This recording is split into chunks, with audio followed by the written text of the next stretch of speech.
कक्षा 12 के लिए इतिहास की पाठ्य पुस्तक। इसका नाम भारतीय इतिहास के कुछ विषय। भाग 3, भाग 1 और भाग 2 पहले ही समाप्त हो चुका है। इसके फर्स्ट पेज पे एक चित्र बना हुआ है जिस पे गोथिक स्टाइल में एक बिल्डिंग बनी हुई है। रास्ते में घोड़ा गाड़ी दिख रहा है और उस पे अंग्रेज सवार हैं। रास्ते पे कुछ लोग चलते नज़र आ रहे हैं और कुछ मजदूर सामान उतारते हुए भी दिख रहे हैं। जब हम कक्षा 6 से 8 तक पढ़ रहे थे तब हम प्रारंभिक से आधुनिक युग तक की जानकारी प्राप्त कर रहे थे। उसमें इतिहास के काल के बारे में पढ़ाई गई चीज़ें, जिसमें हमें पता चला कि मोटा मोटा इतिहास क्या है, कैसे है, चीज़ें कैसे लिखी जाती हैं, क्या होता है। अब जब 9वीं 10वीं में हमने पढ़ा तो हमें ये पता चला कि इतिहास सूक्ष्म नज़रिए से कैसे देखा जाता है। अब 9वीं 10वीं के बाद 11वीं 12वीं में जब हम आते हैं तो हम ये जानने की कोशिश करते हैं कि इतिहास में स्रोत क्या है। सूक्ष्मता और बढ़ा दी जाती है, जिससे हम एक तरह से रिसर्च के स्तर पर चले आते हैं। इसमें पैराग्राफ हमको बताता है, हर विषय आपको इतिहासकारों के शिल्प से अवगत कराएगा। इतिहास को ढूंढ निकालने के लिए इतिहासकारों को स्रोतों की ज़रूरत पड़ती है, जिनके माध्यम से अतीत के बारे में जाना जा सकता है। लेकिन स्रोत खुद ब खुद अतीत को प्रकट नहीं करते। इतिहासकारों को इन स्रोतों के साथ जूझना पड़ता है, इनकी व्याख्या करनी पड़ती है और उनसे अतीत के तथ्य बुलवाने पड़ते हैं। इसीलिए तो इतिहास एक दिलचस्प विषय बन जाता है। पुराने स्रोतों से भी हमें कई नई जानकारियाँ मिल सकती हैं यदि हम उनसे नए सवाल पूछें और उन पर अलग तरीके से नज़र दौड़ाएं। इसलिए हमें यह जानने की ज़रूरत है कि इतिहास किस तरह स्रोतों को पढ़ते हैं और कैसे वे पुराने स्रोतों में नई बातें खोज निकालते हैं। लेकिन इतिहासकार सिर्फ पुराने स्रोतों का ही पुनर्परीक्षण नहीं करते, वे नए स्रोत भी खोज निकालते हैं। कई बार ये स्रोत आकस्मिक रूप से मिल जाते हैं। पुराविदों को कभी कभी अनजाने में ही कोई मुहर या टीला दिख जाता है, जिससे किसी प्राचीन सभ्यता के स्थल का सुराग मिल जाता है। किसी कलेक्ट्रेट के धूल धूसरित दस्तावेजों और लेखों के पुलिंदे की छानबीन करते हुए इतिहासकार अनजाने में किसी स्थानीय झगड़े के मुकदमे के कागजात पा लेता है और इनसे सदियों पहले के ग्रामीण जीवन का एक नया विश्व सामने खड़ा हो जाता है। क्या ये खोजें एक संयोग मात्र हैं? हो सकता है किसी अभिलेखागार में आपको अचानक पुराने दस्तावेजों का एक पुलिंदा मिल जाए। आप उसे खोल कर देखते हैं, लेकिन आपको उनमें कोई महत्वपूर्ण बात नज़र नहीं आती। यदि आपके मन में संबद्ध सवाल नहीं हो तो उस स्रोत का कोई मतलब नज़र नहीं आएगा। आपको स्रोत को खोजना होगा, मूल पाठ को पढ़ना होगा, सुरागों के पीछे लगना पड़ता है और इन सब का अंतर संबंध ढूंढना होता है। तब जाकर आप अतीत का पुनर्निर्माण कर पाते हैं। किसी स्रोत की खोज मात्र से ही अतीत के रहस्य नहीं खुल जाते। जब अलेक्जेंडर कनिंघम ने पहली बार हड़प्पा सभ्यता की एक मुहर देखी तो वे इसका कोई मतलब नहीं निकाल पाए। काफ़ी समय बाद ही उस मुहर का महत्व समझ में आया। आपने भी ये चीज़ महसूस की होगी, जैसे कभी साफ़ सफाई कर रहे हो और आपके दादाजी के समय का कोई टिकट मिल जाए जो किसी डायरी में लिखा हो या फिर इसी टाइप की चीज़ें। जब तक आप उस चीज़ को जानने की कोशिश नहीं करेंगे कि हाँ आखिर में ये चीज़ एक टिकट ही है, मान लीजिए बस का टिकट है, तो वो कहाँ से और क्यों गए होंगे, आपकी इच्छा नहीं है तो मात्र एक टिकट है, आप उसे फेंक देंगे, ख़त्म हो जाएगा। लेकिन जब आपके मन में यह सवाल आएगा कि क्या कर रहे थे उस टिकट का, वो कहाँ जा रहे थे, हमें तो पता ही नहीं है, चलिए अपनी दादी से पूछते हैं या फिर अपने पिताजी से पूछते हैं यदि उनको जानकारी हो।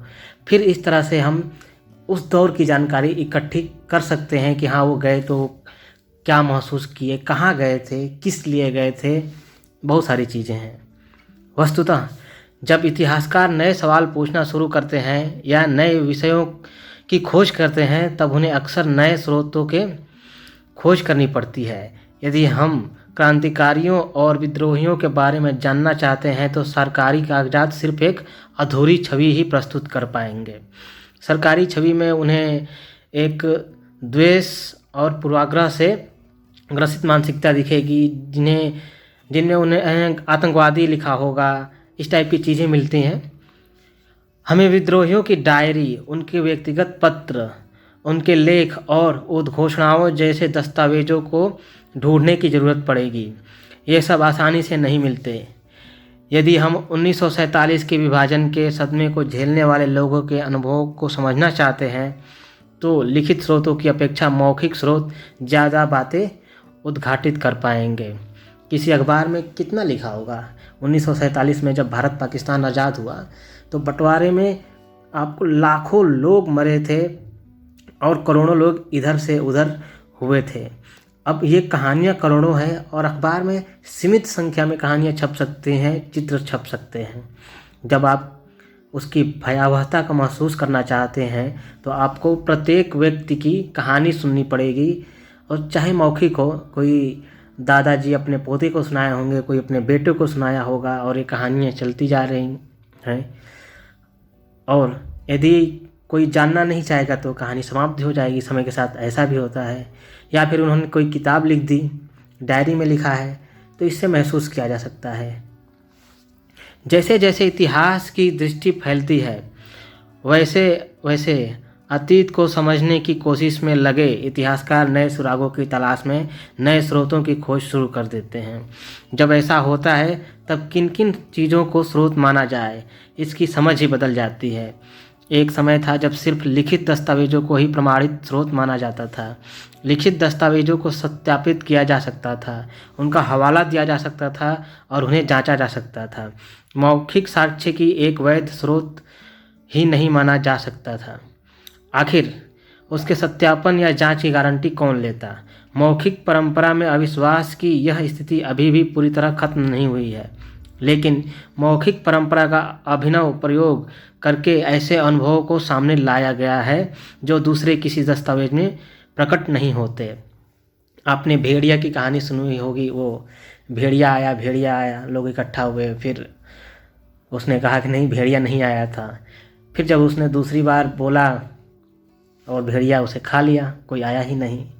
तो ऐसे ही हो सकता है कि कहानियों में आदमी हो सकता है पूर्वाग्रह ग्रसित हो सकता है, तो कुछ अपनी चीज़ें थोप रहा हो, लेकिन यदि आप कई लोगों से बात करेंगे तो आपको मोटा मोटा ये समझ में आ जाएगा कि हाँ, चीज़ें हुई कैसी थी और कितने स्केल पे हुई थी। कम से कम इतना आप समझ सकते हैं।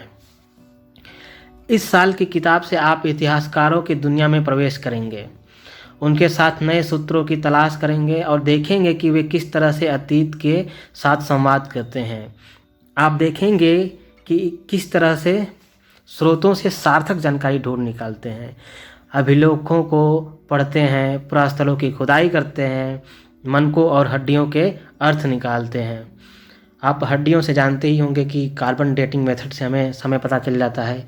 अब यदि हड्डियों में कुछ नक्काशी वगैरह की गई है या फिर किसी औजार को बनाया गया है, कोई जेवर बनाया गया है, वो भी देख के समझ में आ जाता है, तो उससे उस चीज़ की व्याख्या की जा सकती है और की जाती है। महाकाव्यों की व्याख्या करते हैं, स्तूपों और इमारतों का निरीक्षण करते हैं, चित्रों और तस्वीरों का परीक्षण करते हैं।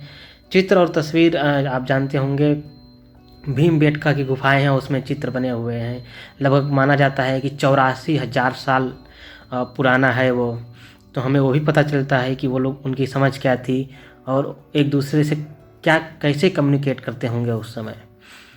पुलिस की रपट और राजस्व के दस्तावेजों की व्याख्या करते हैं और अतीत की आवाज़ों को सुनते हैं। हर विषय वस्तु एक विशेष किस्म के स्रोत की खासियत और संभावनाओं पर विचार करेगी। यह चर्चा करेगी कि स्रोत क्या बता सकता है और क्या नहीं। भारतीय इतिहास के कुछ विषय पुस्तक का यह अंतिम भाग है। विषय सूची: उपनिवेशवाद और देहात। इसमें हम जानेंगे सरकारी अभिलेखों का अध्ययन, मतलब उस समय ब्रिटिश शासन के समय पे क्या क्या दस्तावेज हमें प्राप्त हुए हैं और उनका अध्ययन किया जाएगा। दूसरा है विद्रोही और राज, 1857 का आंदोलन और उसके व्याख्यान, उसकी व्याख्या की जाएगी, सही से समझा जाएगा कैसे क्या था। औपनिवेशिक शहर, नगरीकरण, नगर योजना और स्थापत्य। स्थापत्य मतलब आर्किटेक्चर, जैसे भवन वगैरह कैसे बनते थे, क्या क्या चीज़ें थी। विषय 13 में महात्मा गांधी और राष्ट्रीय आंदोलन। महात्मा गांधी अपने आप में इतिहास है। उन्होंने इतने सारे मूवमेंट चलाए, एक नई दिशा दे दी थी। सविनय अवज्ञा आंदोलन और उससे आगे के बारे में जानेंगे। विषय 14 है विभाजन को समझना। जब भारत का विभाजन हुआ था 1947 में, राजनीति कैसी थी, कुछ यादें और कुछ अनुभव। अब आखिरी है आपका संविधान का निर्माण, मतलब अब हम जान लेंगे कि हमारा देश की जो स्वतंत्र हुआ था तो उसकी नींव कैसे रखी गई थी। इस समय जो लोकतंत्र है, जो हम लोग देखते हैं सिस्टम जो चल रहा है, वो कैसे बना, क्या क्या था, कितने लोग थे, क्या परिदृश्य था उस समय, और ये एक नए युग की शुरुआत थी। इस पुस्तक को कैसे प्रयोग किया जाए। जब पिंक में लिखा हुआ हो तो आप समझ जाएंगे कि ये संक्षेप में कुछ अर्थ लिखा हुआ है। जब आपको हल्का नीले कलर में लिखा हुआ दिखाई दे तो आपको कुछ अतिरिक्त जानकारी दे रहा है, और ग्रीन बॉक्स में आपको कुछ दिखाई दे तो ये आपको विस्तृत परिभाषाएं बता रहा है। इसमें यह लिखा हुआ है कि यह सामग्री परीक्षा में मूल्यांकन हेतु नहीं है, लेकिन याद रखिएगा जितने भी कॉन्सेप्ट डेवलप होंगे, आपकी समझ विकसित होगी, इन्हीं चीज़ों को समझ के विकसित होगी। और अधिकतर एग्ज़ाम्स में है, ख़ासतौर पे कॉम्पिटिटिव एग्ज़ाम्स में यहीं से सवाल बनते हैं। वायलेट अर्थात बैगनी कलर में आपको स्रोत लिखा मिलेगा।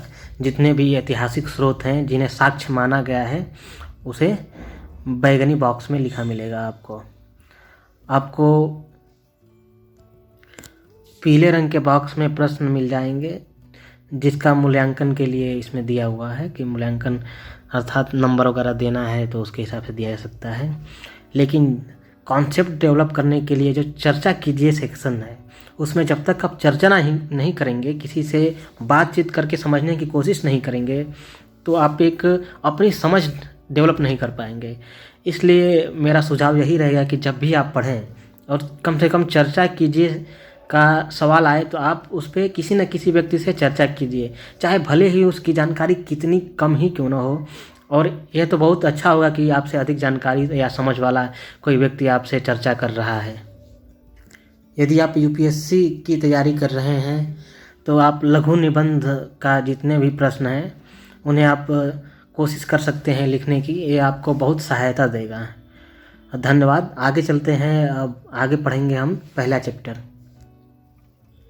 अभ्यास बस इतना ही था।